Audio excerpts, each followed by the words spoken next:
जय हिंद। तो इस लेक्चर में हम लोग हैलोजन एंड हैलोजन के सेकंड क्वेश्चन को करेंगे जो इस प्रकार है। इन कंपाउंड्स का आईयूपीएसी नेम लिखें। और इस क्वेश्चन में 6 ऑप्शन दिए गए हैं। इनका आईयूपीएसी नेमिंग करने के बाद आप लोग इस चैप्टर से यानी कि हैलोजन से और हैलोजन से जितने भी नेमिंग होंगे उसे आसानी से कर पाएंगे। तो चलिए स्टार्ट करते हैं। इस क्वेश्चन को करने से पहले हम लोग आईयूपीएसी नेमिंग के कुछ रूल के बारे में बात लेते हैं जो इस प्रकार से आईयूपीएसी नेमिंग। दोस्तों किसी भी ऑर्गेनिक कंपाउंड्स के नेम को लिखने के लिए हम लोग आईयूपीएसी के द्वारा दिए गए एक ट्रिक का प्रयोग करते हैं जो इस प्रकार है। ट्रिक है, सबसे पहले आप लोग लिखोगे 2 डिग्री प्रीफिक्स, 2 डिग्री प्रीफिक्स, उसके बाद लिखना है 1 डिग्री प्रीफिक्स, 1 डिग्री प्रीफिक्स, उसके बाद लिखना है अल जो कि वर्ड रूट होता है, वर्ड रूट लिखना है आप लोगों को, उसके बाद लिखना है 1 डिग्री सफिक्स और उसके बाद लिखना है 2 डिग्री सफिक्स। उम्मीद करते हैं कि इसके बारे में आप लोगों को पहले से ही मालूम होगा। दोस्तों ये 1 डिग्री प्रीफिक्स है, इसका प्रयोग करते हैं हम लोग हमेशा ब्रांच के लिए। और इस चूंकि हैलोजन और हैलोजन पढ़ रहे हैं तो इसमें सिर्फ और सिर्फ 4 ब्रांच, 4 या 5 ब्रांच लेना है और उसके अलावा भी ब्रांच ले सकते हैं, लेकिन 4 ब्रांच इंपॉर्टेंट है। वो इस प्रकार से है। पहला है हैलोजन, ये जिससे हैलोजन की बात करते हैं। हैलोजन कुछ इस प्रकार से होता है R के साथ X, और हैलोजन होता है ये बेंजीन रिंग के साथ X जुड़ा हुआ।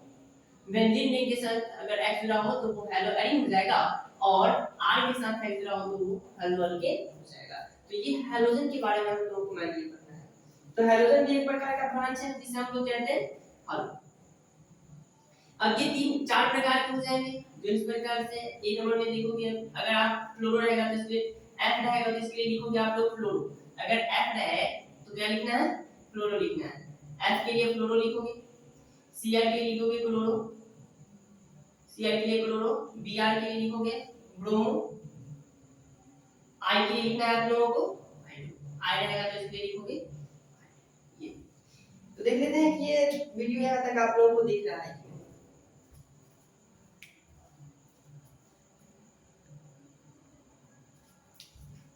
अच्छा चलिए दिख रहा है। तो I के लिए लिखना है आप लोगों को I2। कुछ और ब्रांच देखने हैं जो कि ये अगला ब्रांच है, ये R को हम लोग बोलते हैं एल्काइल। अल के कार्बन की संख्या को बताता है और जब R ब्रांच के रूप में होता है तो उसे हम लोग उसमें लास्ट में YL जोड़ देते हैं। तो ये हो जाएगा एल्काइल। जैसे देख सकते हो अगर एल्काइल ग्रुप में सिर्फ एक कार्बन हो तो एक कार्बन के लिए हम लोग लिखते हैं मिथाइल, एक कार्बन के लिए लिखोगे मिथाइल। अगर 2 कार्बन हो C2H5 इस तरह से हो तो इसलिए लिखोगे आप लोग इथाइल। ये उसके बाद देखिए 1 डिग्री प्रीफिक्स के बारे में।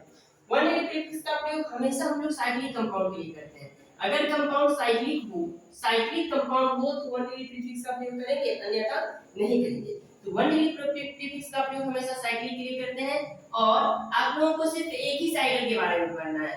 ये वैसे साइकिल 3 प्रकार के हो सकते हैं, एक साइकिल और 2 साइकिल 2 प्रकार से हो सकते हैं, बाई साइकिल और एस साइकिल। तो एक ही साइकिल के बारे में जानना है। अगर एक ही साइकिल बने तो उसके लिए आप लोग 1 डिग्री प्रीफिक्स लिखोगे साइकिल। ये अल्क जो है ना ये कार्बन की संख्या को बताता है।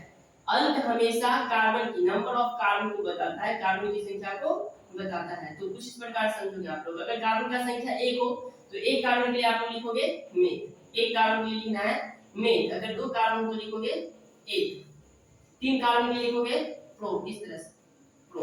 अल्क जो है वो कार्बन की संख्या को बताता है। उसके बाद अगर 4 कार्बन तो 4 कार्बन लिखोगे ब्यूट लिखोगे। तो इस प्रकार से अल्क जो है वो कार्बन की संख्या को बता रहा है। उसके बाद देखना है हम लोग को 1 डिग्री सफिक्स। और 1 डिग्री सफिक्स जो है ना वो कंपाउंड के सैचुरेशन को दर्शाता है। 1 डिग्री सफिक्स कंपाउंड के सैचुरेशन को बताता है कि कंपाउंड सैचुरेटेड है या अनसैचुरेटेड है। अगर कंपाउंड सैचुरेटेड होगा तो उस कंडीशन में कार्बन कार्बन के बीच में सिंगल बॉन्ड होगा और इसके लिए हम लोग 1 डिग्री सफिक्स का प्रयोग करेंगे इन का प्रयोग। अगर कार्बन कार्बन के बीच में डबल बॉन्ड हो तो इसके लिए हम लोग 1 डिग्री सफिक्स का प्रयोग करेंगे ई। अगर कार्बन कार्बन के बीच में ट्रिपल बॉन्ड हो तो 1 डिग्री सफिक्स के रूप में प्रयोग करेंगे हम लोग ये इस प्रकार से। तो ये हो गया 1 डिग्री सफिक्स। और चूंकि हम लोग हैलोजन और हैलोजन के बारे में पढ़ रहे हैं तो इसमें फंक्शनल ग्रुप का कोई काम नहीं है। इस चैप्टर में ये इस अगर इसका क्वेश्चन आता है तो इसमें फंक्शनल ग्रुप नहीं दिया रहेगा। आगे हम लोग पढ़ेंगे फंक्शनल ग्रुप के बारे में, जिसके लिए हमेशा 2 डिग्री सफिक्स का प्रयोग किया जाता है। तो 2 डिग्री सफिक्स का प्रयोग तब करोगे जब कंपाउंड में फंक्शनल ग्रुप प्रेजेंट है। अगर फंक्शनल ग्रुप नहीं है तो 2 डिग्री सफिक्स का प्रयोग नहीं करेंगे। ये इस प्रकार से। तो फिर इसको समझ लेते हैं। 2 डिग्री प्रीफिक्स, उसके बाद 1 डिग्री प्रीफिक्स, फिर अल प्लस में 1 डिग्री सफिक्स प्लस में 2 डिग्री सफिक्स। 2 डिग्री प्रीफिक्स का प्रयोग हम लोग हमेशा ब्रांच के लिए करते हैं, और ब्रांच कुछ इस प्रकार से हो गए। अगर x है, x तो उसको लिखेंगे हेलो। x 4 प्रकार के हो सकते हैं, फ्लोरो, क्लोरो, ब्रोमो और आइडो। 8 रहेगा तो एथाइल लिखेंगे। अगर एक कार्बन है तो इथाइल लिखोगे, 2 कार्बन के लिए इथाइल लिखोगे। उसके बाद 1 डिग्री प्रीफिक्स आता है जिसका प्रयोग हमेशा हम लोग साइक्लिक कंपाउंड के लिए करते हैं। साइक्लिक कंपाउंड 3 प्रकार के हो सकते हैं, साइक्लो, एस्पाइरो और बाइसाइक्लो, है ना। तो यहाँ पर हम सिर्फ एक ही साइकिल ले रहे हैं, जिसके लिए हम लोग साइक्लो का प्रयोग करेंगे। उसके बाद है अल, जिसका प्रयोग हम लोग कार्बन की संख्या को बताने के लिए करते हैं। और अगर एक कार्बन हो तो मेथ लिखेंगे, 2 कार्बन के लिए एथ लिखेंगे, 3 कार्बन के लिए प्रोप लिखना है, 4 कार्बन के लिए ब्यूट लिखना है। इसी तरह से 5 कार्बन हो तो पेंट लिखोगे, 6 कार्बन के लिए हेक्स लिखोगे, 7 कार्बन के लिए हेप्ट लिखोगे, 8 कार्बन के लिए ऑक्ट, 9 कार्बन के लिए नॉन लिखोगे, 10 कार्बन रहेगा तो डिग लिखेंगे। अगर 11 कार्बन हो तो 11 कार्बन के लिए अनडिग लिखोगे। उसके बाद आता है 1 डिग्री सफिक्स। 1 डिग्री सफिक्स का प्रयोग करेंगे सिर्फ अनसैचुरेशन या सैचुरेशन को जानने के लिए। तो अगर कार्बन कार्बन के बीच में सिंगल बॉन्ड हो तो कहेंगे कंपाउंड सैचुरेटेड है, और कंपाउंड सैचुरेटेड है तो उस कंडीशन में हम लोग एन का प्रयोग करेंगे। कार्बन कार्बन के बीच में डबल बॉन्ड हो तो इन का प्रयोग करेंगे, और ट्रिपल बॉन्ड हो तो आइन का प्रयोग करेंगे। इतना है। तो आइए अब हम लोग नेमिंग करते हैं। चलिए इससे पहले हम एक और चीज समझते हैं, या एक आध तो और ये ब्रांच के बारे में समझ लेते हैं। जैसे एनोड टू जुड़ा रहेगा तो इसके लिए आप लोग प्रयोग करेंगे नाइट्रो का प्रयोग करेंगे। ये इस प्रकार से प्रयोग कर सकते हैं। इसके अलावा इसमें हलोरीन है, ये जो नेमिंग का रूप हो गया वो हलोरीन क्या हो गया। अब हलोरीन के नेमिंग का रूप देखेंगे, हलोरीन की नेमिंग का रूप। तो देखोगे इसका आईयूपीएस नेमिंग कैसे करते हैं। तो इसका आईयूपीएस नेमिंग के लिए आप लोगों को कुछ नहीं करना है, बस सिंपल सा काम करना है। वो ये है कि इसके नेमिंग के लिए लिखोगे पहले आप लोग ब्रांच, जो इस बेंजीन रिंग से ब्रांच जुड़ा रहेगा उस ब्रांच को पहले लिख देना है, और प्लस नहीं कर देना है बेंजीन और कुछ, बस इतना। Branch plus benzene, branch plus benzene, इतना। ठीक है। उसके बाद हम लोग समझ लेते हैं काउंटिंग का। अब दोस्तों काउंटिंग करने के लिए आप लोगों को एक रूल याद रखना है, जो इस प्रकार से काउंटिंग रूल में आप लोगों को ये याद रखना है कि चलो एक चीज बता देते हैं। काउंटिंग रूल में आप लोग मतलब कार्बन का काउंटिंग उस तरह से करना है जिस तरह से फंक्शनल ग्रुप को मिनिमम स्थान मिले। अगर फंक्शनल ग्रुप नहीं हो तो डबल बॉन्ड या ट्रिपल बॉन्ड को मिनिमम स्थान मिले। फंक्शनल ग्रुप को मिनिमम स्थान मिलना चाहिए अगर हो तो। फंक्शनल ग्रुप नहीं है तो डबल बॉन्ड या ट्रिपल बॉन्ड को मिनिमम स्थान मिलना चाहिए। अगर ये भी नहीं है तो ब्रांच को मिनिमम स्थान मिलना चाहिए। ब्रांच को मिनिमम स्थान मिलना चाहिए, और ब्रांच का जो काउंटिंग करेंगे वो हम लोग करेंगे अल्फाबेटिकल ऑर्डर में। यानी ब्रांच का पोजीशन सेम हो तो उस कंडीशन में हम लोग अल्फाबेट को कंसीडर करेंगे। अल्फाबेटिकल ऑर्डर में इसका काउंटिंग किया जाता है ब्रांचिंग का। अब देखिए इसमें एक और रूल याद रखना आप लोगों को कि डबल बॉन्ड और ट्रिपल बॉन्ड दोनों का अगर पोजीशन सेम हो तो काउंटिंग उस तरफ से करना जिस तरफ से डबल बॉन्ड को मिनिमम स्थान मिले। क्या कह रहे हैं, ध्यान से सुनना कि डबल बॉन्ड और ट्रिपल बॉन्ड दोनों का पोजीशन सेम हो तो काउंटिंग उस तरफ से करेंगे जिस तरफ से डबल बॉन्ड को मिनिमम स्थान मिल जाए। तो आगे बढ़ते हैं। ये हो गया काउंटिंग का रूल। ये इतना रूल में काउंटिंग का रूल में इतना ही फॉलो करना है आप लोगों को। उसके बाद देखना है आप लोगों को एक इसके अलावा, चलिए इतना ही देते हैं और इसका नेमिंग करते हैं। तो देखिए इसका नेमिंग करते हैं। तो इसमें आप लोगों को सबसे पहले काउंटिंग करना है कार्बन का। तो काउंटिंग किधर से करेंगे, अगर यहाँ से करते हैं तो देखिए दो नंबर पर ब्रांच, और यहाँ से कर रहे हैं फिर 2 नंबर पर ब्रांच। दोनों तरफ से 2 नंबर ब्रांच आ रहा है। इसका नाम आप लोग देखोगे, इसका नाम है क्लोरो और इसका नाम है मिथाइल। इसका नाम क्लोरो और इसका नाम मिथाइल। तो यहाँ देखिए 2 नंबर ब्रांच है, दोनों तरफ से सेम नंबर ब्रांच है, तो हम लोग अल्फाबेटिकल ऑर्डर को कंसीडर करेंगे। और अल्फाबेटिकल ऑर्डर को देखते हैं तो सी पहले आता है और एम बाद में आता है, तो इधर की ओर से काउंटिंग यानी राइट टू लेफ्ट जो काउंटिंग होगा वो सही हो जाएगा। तो इधर से काउंटिंग करोगे, ये ठीक हो जाएगा और ये हो जाएगा। इसमें देखो अपना सबसे पहले ब्रांच का नाम लिखते हैं, यहाँ देखिए इस रूल से सबसे पहले ब्रांच का नाम, उसके बाद वर्ड के प्रीफिक्स, अगर साइक्लिक है तो नहीं, उसके बाद लिखेंगे हम लोग अल, उसके बाद वर्ड के सफिक्स। तो इसमें ब्रांच दो है, जिसमें एक है क्लोरो जो कि दूसरा नंबर पर जुड़ा हुआ है, इसमें लिखोगे 2 क्लोरो, 2 क्लोरो, उसके बाद एक मिथाइल जुड़ा हुआ है जो कि 3 नंबर पर है, तो लिखेंगे 3 मिथाइल, 3 मिथाइल, और उसके बाद टोटल कार्बन की संख्या को लिखते हैं। देखिए ब्रांच का नाम लिख दिए, ब्रांच का नाम लिख दिए, साइक्लिक है नहीं जो साइक्लिक लिखोगे, उसके बाद अल्क लिखते हैं, अल्क क्या है तो number of total carbon, main chain में नंबर ऑफ कार्बन, तो मेन चेन में कार्बन का संख्या 4 है, 4 के लिए क्या लिखते हैं ब्यूट लिखते हैं, तो लिखोगे ब्यूट, और देखना है कि सिंगल बॉन्ड है डबल बॉन्ड है, देखिए अल्क के बाद लिखते हैं वर्ड भी सफिक्स, यानी सिंगल बॉन्ड हो तो ये लिखेंगे, डबल बॉन्ड के लिए इन और ट्रिपल बॉन्ड के लिए आई, यहां सिंगल बॉन्ड है तो अंत में जोड़ देना है ये, नहीं हो जाएगा। अगला देखिए, इसमें काउंटिंग करेंगे हम लोग, इस तरफ से करें या इस तरफ से करें, कुछ लोग जो है इस तरफ से कर देते होंगे, लेकिन इस तरफ से काउंटिंग करने पर गलत हो सकता है, गलत हो जाएगा, 100% गलत हो जाएगा। देखिए हम लोगों को काउंटिंग इस प्रकार से करना है जिससे कि लॉन्गेस्ट चैन पे प्राप्त हो जाए, लंबा चैन प्राप्त होना चाहिए, और ये भी नेमिंग का ये रूल है कि सबसे पहले लंबे चैन को सिलेक्ट करना है, जो कि हम लोग जो कि हम आपको नहीं बताया है, तो इसमें देखो सबसे पहले लंबा चैन को सिलेक्ट कर देना है, लंबा चैन को सिलेक्ट करते हैं तो देखिए 1 2 3 4 5 कार्बन इधर से प्राप्त हो जाए, इसका मतलब या तो इधर से काउंटिंग करेंगे, नहीं तो इस तरफ से काउंटिंग करेंगे, अगर यहां से काउंटिंग करते हैं तो 1 2 3 और इधर जाएंगे 4, और ये इस तरफ से,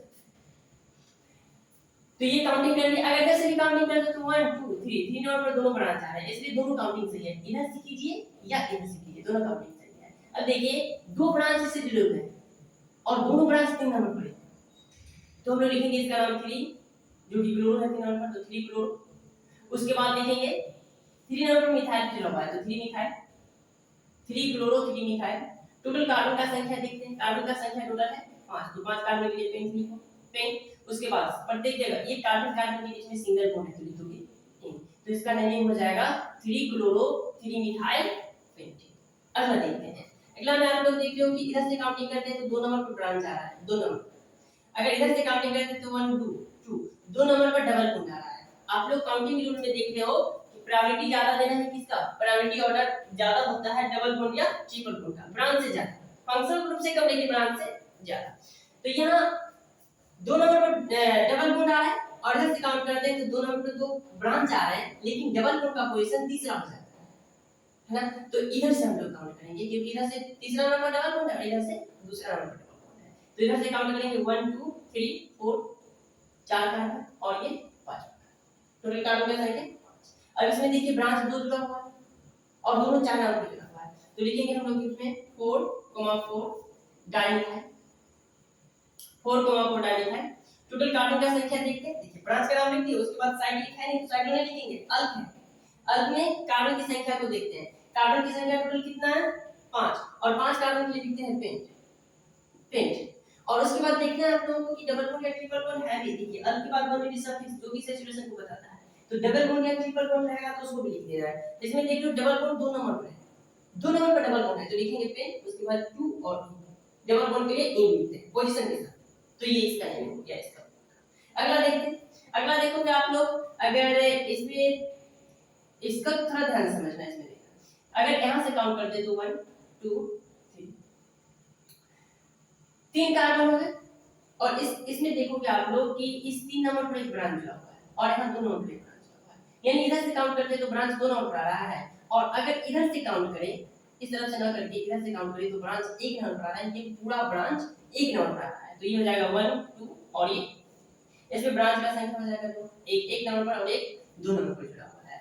इस ब्रांच को देखिएगा तो इस ब्रांच को, ब्रांच का नाम लिखने के लिए आप लोग कुछ इस प्रकार से काउंट करेंगे 1 2 3 और ये, तो 4 नंबर पर क्लोरो जुड़ा हुआ है तो लिखोगे 4 क्लोरो, 4 क्लोरो और 4 क्लोरो, और ये पूरा जो ग्रुप कहलाएगा ना जो कि बेंजीन रिंग है, जब ब्रांच के रूप में कार्य करे तो इसे फिनाइल कहते हैं, तो लिखेंगे 4 क्लोरो फिनाइल, 4 क्लोरो फिनाइल, और ये कितना नंबर पर जुड़ा हुआ है, 1 नंबर पर जुड़ा हुआ है, ये देखिए एक ही नंबर पर ये पूरा ग्रुप जुड़ा हुआ है, इसलिए एक लिखने की कोई जरूरत नहीं है, इसको ऐसे ही छोड़ देते हैं, तो इसका नाम हो गया 4 क्लोरो फिनाइल, उसके बाद 2 नंबर पर मिथाइल जुड़ा हुआ है तो लिखेंगे 2 मिथाइल, 2 मिथाइल, 2 मिथाइल, अगर इसको लिक्विड है तो कोई दिक्कत नहीं। देखो ये 4 क्लोरोफिनाइल कहाँ जुड़ा हुआ है, एक नंबर पर जुड़ा हुआ है, देखेंगे 1 4 क्लोरोफिनाइल। उसके बाद देखेंगे आगे 2 नंबर पर मिथाइल जुड़ा है, 2 मिथाइल। उसके बाद देखेंगे टोटल कार्बन का संख्या 3 कार्बन लिखेंगे प्रो प्रो और सिंगल बॉन्ड है तो इनवाइट। ये ना ये हो गया ना, यानी 1 एक नंबर पर जुड़ा हुआ है 4 क्लोरोफिनाइल, उसके बाद 2 मिथाइल के। आगे देखेंगे इसका। दोस्तों इसका नेमिंग करने से पहले इसके स्ट्रक्चर को बनाना पड़ेगा, इसके स्ट्रक्चर को समझना। तो देखिए इसका स्ट्रक्चर कुछ इस प्रकार से है। देखिए पहले 2 कार्बन है तो 2 कार्बन को इस तरह से लिखेंगे C, यहां लिखिएगा क्या नाम है इनो, इस तरह से लिखोगे। ये CH3 का ऑथराइज है और यहां पर C लिखा हुआ है, इसका मतलब 3 जो CH3 है ना वो इस कार्बन से जुड़ा हुआ है। 3 CH3 इसमें 3 CH3 इस कार्बन से जुड़ा हुआ है। तो एक कार्बन है जिसके साथ 3 CH3 जुड़ा हुआ है, इस प्रकार से 3 CH3 जुड़ा हुआ है। उसके बाद इसी कार्बन से आगे CH2 जुड़ा हुआ है तो CH2। उसके बाद देखोगे CH2 के साथ आगे है CH तो CH लिखिए और उसके आगे Br जुड़ा हुआ है, इसका मतलब Br इसी कार्बन से जुड़ा हुआ है। और उसके आगे है C6H5। आप लोग देख रहे हो कि इसका एक बॉन्ड अभी और खाली है, एक हाइड्रोजन दे दे तो एक बॉन्ड खाली है और इसी एक बॉन्ड से C6H5 जुड़ा हुआ है। ये हो गया। तो देखिए C6H5 है ना, इसको हम लोग लिखते हैं ये वाला ग्रुप, ये वाला ग्रुप ये इस तरह जुड़ा हुआ है C6H5, ये पूरा ग्रुप इससे जुड़ा हुआ है जिसको हम लोग लिखते हैं फिनाइल, ये फिनाइल ग्रुप। तो इसका नेमिंग कैसे हम लोग देखो, अगर इधर से काउंट करते हैं, यहाँ पर हाइड्रोजन है, ये ब्रांच है H2, तो अगर इधर से काउंटिंग करते हैं तो इसमें देख लो एक नंबर पर 2 ग्रुप आ रहा है, एक ही नंबर पर 2 ग्रुप आ रहा है, एक फिनाइल और एक ब्रोमो। और इधर से काउंट करते तो 2 नंबर पर 2 ब्रांच आ रहे हैं। तो इधर से काउंट करेंगे क्योंकि ब्रांच को मिनिमम स्थान इधर से मिला है, तो लिखेंगे 1 2, यहां हो जाएगा 3 और ये 4 हो जाएगा। इसमें देख लो ब्रांच का टोटल संख्या कितना है, एक ये रहा फिनाइल, एक हो गया ब्रोमो और उसके बाद ये 2 मिथाइल होता है। अब ब्रांच का जो नेमिंग होता है ना उसको अल्फाबेटिकल ऑर्डर में लिखा जाता है। ब्रांच का नेमिंग हमेशा अल्फाबेटिकल ऑर्डर में लिखा जाता है। तो इसका नाम आप लोग लिखोगे ब्रोमो, उसके बाद है फिनाइल, ये फिनाइल और ये मिथाइल ग्रुप है।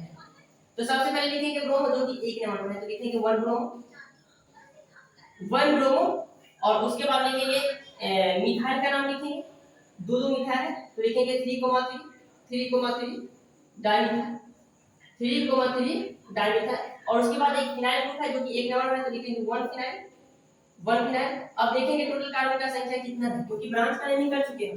ब्रांच का नेमिंग करने के बाद देखते हैं साइक्लिक नहीं है तो लिखेंगे कार्बन का संख्या टोटल कितना है उसमें, मैं चल में कार्बन का संख्या कितना है 1 2 3 और ये 4 है कार्बन का संख्या मैं चल में, तो इसलिए लिखेंगे ब्यूट।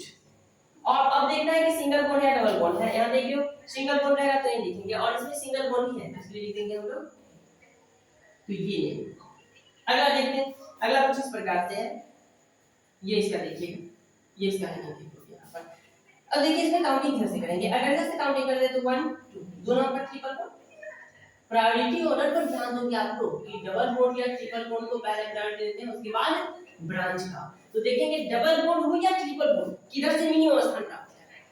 तो इसमें देख लो डबल बॉन्ड इधर से दूसरा स्थान पर है और इधर से काउंट करते हैं इधर से भी दूसरा स्थान पर, इधर से भी दूसरा स्थान पर और इस तरफ से भी दूसरा स्थान पर। अब ट्रिपल बॉन्ड का पोजीशन दोनों तरफ से सेम है, उस कंडीशन में आप लोगों को देखना है ब्रांच। अब इसमें दो ब्रांच जुड़े हैं, एक इधर से भी एक नंबर पर और इधर से भी एक नंबर पर, तो ब्रांच का भी पोजीशन सेम हो गया। देखिए डबल ट्रिपल बॉन्ड का पोजीशन भी सेम और ब्रांच का पोजीशन भी सेम। और जब ब्रांच का पोजीशन सेम हो जाए तब हम लोग अल्फाबेटिकल ऑर्डर का प्रयोग करते हैं। ब्रांच का पोजीशन इसमें देख रहे हैं यहाँ भी ब्रोमो एक नंबर पर एक ब्रोमो एक नंबर पर है, तो काउंटिंग के लिए जब ब्रांच का पोजीशन सेम हो जाए तो अल्फाबेटिकल ऑर्डर को देखते हैं। तो यहाँ देखो कि इसका नाम है ब्रोमो तो बी पहले आता है और इसका नाम है क्लोरोसी बाद में आता है, इसलिए हम इसके नेमिंग के लिए क्या करेंगे काउंटिंग के लिए, तो काउंटिंग इधर से स्टार्ट करेंगे क्योंकि बी पहले आ रहा है, सी से पहले बी तो ये हो जाएगा 1 2 और यहाँ पे लिखोगे 3 और ये हो जाएगा। अब इसका नेम कैसे करें, पहले ब्रांच का नाम लिखेंगे, तो एक नंबर ब्रोमो जो है लिख देंगे 1 ब्रोमो, उसके बाद 4 नंबर क्लोरो जो है लिखेंगे 4 क्लोरो। अब देखेंगे टोटल कार्बन का संख्या कितना है, क्योंकि ब्रांच के बाद देखते हैं अल्क, क्योंकि साइक्लिक है नहीं तो ब्रांच के बाद अल्क 1 ब्रोमो 4 क्लोरो और उसके बाद देखेंगे आप लोग ये तो टोटल कार्बन का संख्या 4 है, 4 कार्बन को लिखोगे ब्यूट। और उसके बाद देखिए इसमें ट्रिपल बॉन्ड है जो कि दूसरा नंबर पर है, तो लिखेंगे 2। दूसरा नंबर ट्रिपल बॉन्ड है तो ट्रिपल बॉन्ड का पोजीशन दे दिए 2। और उसके बाद देखना ट्रिपल बॉन्ड के लिए लिखते क्या है, तो Y and E यानी आई लिखते हैं, तो 2 यही नेम हो जाएगा इसका। अब इस कांसेप्ट पर एक नेम देख लेते हैं। ये तो अपना पूरा क्वेश्चन हो गया, इस क्वेश्चन को करना चाह रहे थे तो पूरा क्वेश्चन हो गया। अब ये जो कांसेप्ट लिए है ब्रांच प्लस में बेंजीन, इस पर हम लोग एक आध नेम देख लेते हैं। तो इसका एग्जांपल देखिएगा, ये पूरा आपका क्वेश्चन हो गया। एक देखिएगा क्वेश्चन इस प्रकार से, अगर ये लिखा है Cl और ये बेंजीन है तो इसमें देखिए ब्रांच हो गया Cl, ब्रांच Cl और ये पूरा बेंजीन हो गया, इसका नाम लिखोगे क्लोरोबेंजीन। उसके बाद देखिएगा अगर इस प्रकार से ये बेंजीन रिंग है, इसमें एक मिथाइल ग्रुप जुड़ा हो और एक Cl ग्रुप जुड़ा हो, तो इसका नेमिंग कैसे करोगे, तो इसमें देखोगे ब्रांच कहां कहां जुड़ा हुआ है, कितने नंबर पे जुड़ा हुआ है। ये Cl है क्लोरो और ये है CH3 मिथाइल, तो क्लोरो है, क्लोरो में Cl और मिथाइल में हमारा C पहले आता है, इसलिए काउंटिंग इधर से करते हैं 1 2 3 4 5 और ये एक नंबर पे क्लोरो है और दो नंबर पे मिथाइल है, तो ब्रांच का नाम पहले लिख देते हैं क्योंकि ब्रांच प्लस बेंजीन, तो लिखेंगे 1 क्लोरो 1 क्लोरो, उसके बाद लिखोगे 2 मिथाइल 1 क्लोरो 2 मिथाइल और बेंजीन रिंग से जुड़ा हुआ है तो लिखेंगे 1 क्लोरो 2 मिथाइल बेंजीन हो जाएगा। अगला एक आध तो और नाम देख लेते हैं, जैसे हम आप लोगों को बता रहे हैं ये इसके बारे में, ये एक साइकिल है तो साइक्लो का उपयोग करते हैं। इसके बारे में आप लोग भी कंफ्यूजन होगा कि सर साइक्लिक कंपाउंड्स एक भी बताए हैं और ये वाला दिख रहा है बीच में, तो देख लेते हैं इसको भी। यहां पर Cl लगा हुआ है जो साइक्लिक कंपाउंड देखिए। तो अब इसमें देखना आप लोग कि एक ब्रांच लॉग और वो ब्रांच कौन सा है, तो Cl, और इसका पोजीशन तो एक ही हो जाएगा 1 2 3 4 5 और ये 6 6 कार्बन होंगे। और एक ब्रांच है तो ब्रांच का नाम पहले लिख देते हैं जो कि एक नंबर पर लिखेंगे 1 2। अब ब्रांच का नाम लिखने के बाद देखिए साइक्लिक कंपाउंड है और साइक्लिक कंपाउंड है तो एक साइकिल के लिए हमेशा साइक्लो का उपयोग करते हैं, ये एक ही साइकिल बन रहा है इसके लिए करेंगे हम लोग साइक्लो का उपयोग, तो लिखेंगे 1 क्लोरो साइक्लो। अब साइक्लो के बाद क्या लिखते हैं, तो साइक्लो के बाद लिखते हैं अल जो कि कार्बन की संख्या को बता रहा है। अब इसमें देखेंगे कार्बन का संख्या कितना है, 6 कार्बन है और 6 कार्बन के लिए लिखते हैं x। अब देखो डबल बॉन्ड है ट्रिपल बॉन्ड है या सिंगल बॉन्ड है, तो बॉन्ड के साथ इसका उपयोग करेंगे। इसमें देखिए प्रत्येक जगह पर सिंगल बॉन्ड है तो इसलिए n का उपयोग करेंगे, तो इसका नाम हो जाएगा cyclo x 1 chloro cyclo x हो जाएगा इस प्रकार से। तो चलिए इस वीडियो को यहीं पर समाप्त करते हैं और मिलते हैं अगले वीडियो में इसके अगले कांसेप्ट के साथ। और अगले वीडियो में हम लोग हेलो अल्केन की प्रिपरेशन के बारे में पढ़ेंगे। दोस्तों मैं बता दूं कि ये जो सीरीज हुआ है ऑर्गेनिक केमिस्ट्री के क्लास 12 ऑर्गेनिक केमिस्ट्री का, इसमें हम लोग क्लास 12 के ऑर्गेनिक केमिस्ट्री के जितने भी चैप्टर हैं सभी को कवर करेंगे और इसी प्रकार एक एक क्वेश्चन को करने के बाद एक क्वेश्चन प्रत्येक लेक्चर में लेंगे और इससे रिलेटेड जितने भी कांसेप्ट होंगे वो मैं आपको बताऊंगा, तो इससे बोर्ड एग्जाम का तैयारी इजीली हो सकता है। ठीक है, तो चलिए इस वीडियो को यहीं पर समाप्त करते हैं, पढ़ते रहिए।